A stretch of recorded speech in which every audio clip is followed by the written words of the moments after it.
again. Here's two things I bet you never expected to be in the same sentence. Robbie Knievel, Bigfoot hunter. What does a daredevil stuntman have to do with a Sasquatch? Well, apparently he wants to meet one.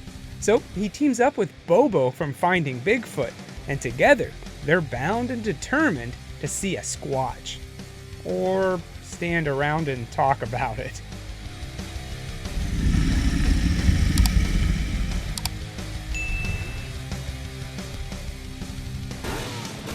It opens up not talking about giant beasts in the woods, but instead talking about Robbie and his father, Evel Knievel.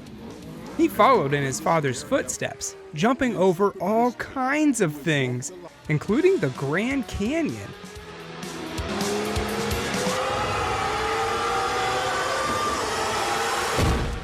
Robbie's always had an interest in the paranormal, so he decided to make this little show, Knievel's Quest, Bigfoot.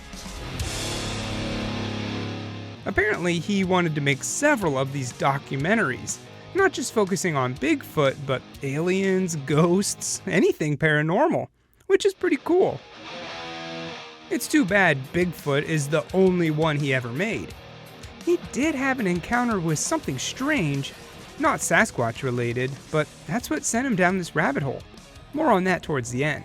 But for now, we need to get to Willow Creek, the closest town to Bluff Creek, which is where the Patterson-Gimlin footage was recorded.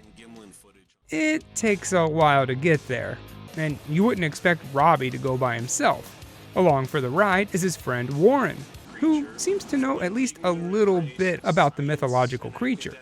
He mentions the 4 horsemen of the Bigfoot world: Grover Krantz, Renee DeHigden, John Green, and Peter Byrne, all financed by Tom Slick. Back in the day, these guys were all bound and determined to bring light to Bigfoot, and they were all well respected for their contributions to the cause, even though they obviously failed. Finally, once in Willow Creek, they pull over to stay at the Bigfoot Motel, the same motel the 4 horsemen all stayed at one point.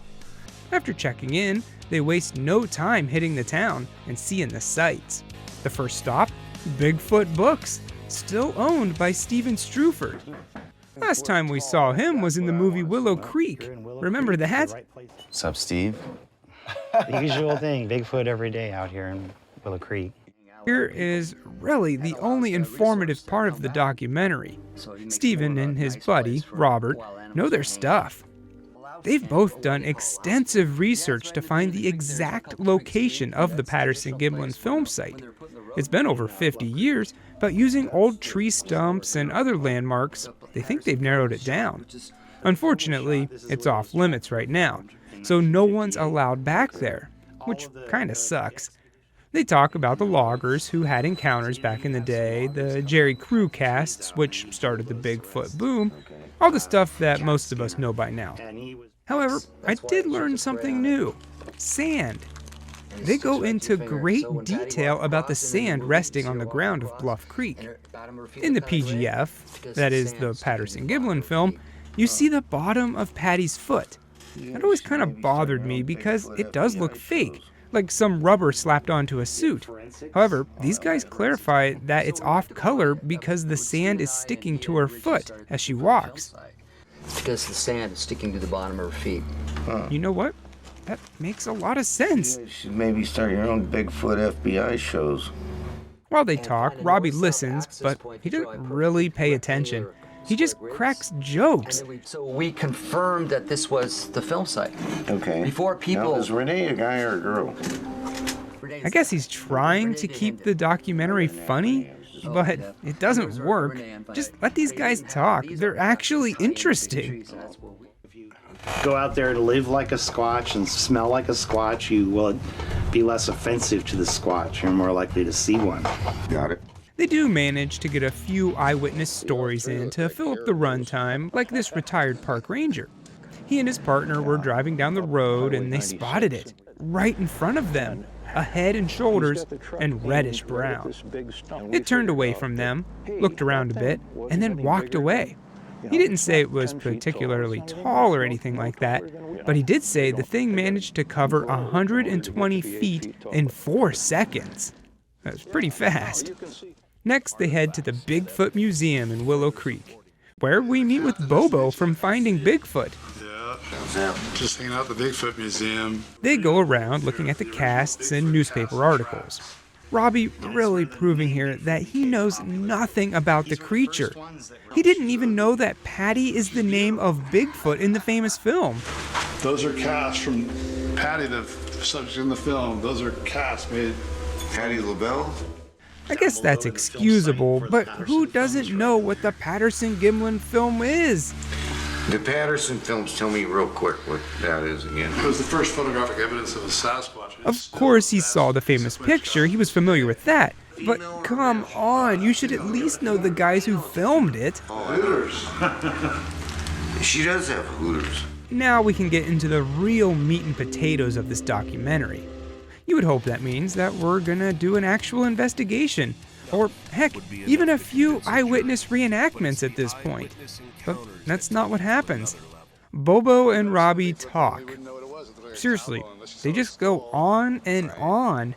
Sure, they're talking about Bigfoot, but honestly, it's so boring. This shouldn't have been in the movie. Even Robbie can't pay attention to him. There's a bald eagle. Yep. Finally, they go to where Bluff Creek goes into the Klamath River. They talk about how unlikely it would have been for Patterson and Gimlin to have faked their famous footage, and they get things set up for a nighttime investigation, which is great. About time. However, this is when Robbie admits that he's afraid of the dark. This guy jumped the Grand Canyon, but he can't go into the woods at night? Well, he actually has a pretty good reason. When he was a kid at his grandmother's house, he looked out the window and saw a little evil devil standing under the trees. It has nothing to do with Bigfoot, but I love this kind of high strangeness. Well, eventually Robbie works up the courage to head out with a few friends, and they do a little investigating. And I do mean little. Robbie meets with Robert and a new guy, Rowdy. What's with all the R names? Well, after sitting around the fire for a while, they finally go to a tree and do a couple wood knocks.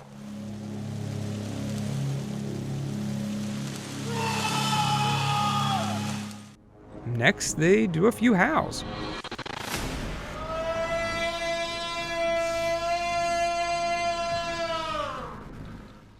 And that's it. That's our entire nighttime investigation. What a disappointment. Robbie was so sure at the beginning of the film that he was not only going to capture Bigfoot on tape, but have a beer with him. But this is all we got.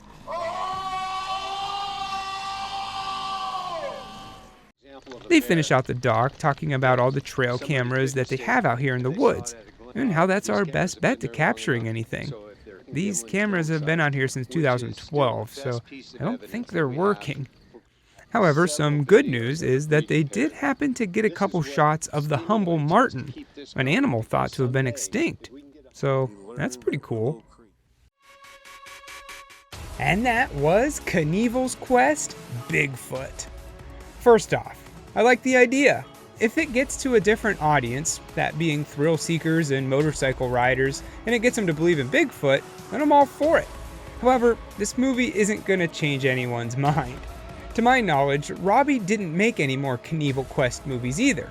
It looks like he wanted to do one on the Shasta Lights, but unfortunately he passed away in 2023, which sucks. I think his heart was in the right place, but it was painfully obvious that he didn't know anything about Bigfoot.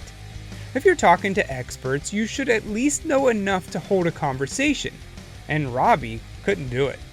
It was cool to see Steven Strufert and Bobo.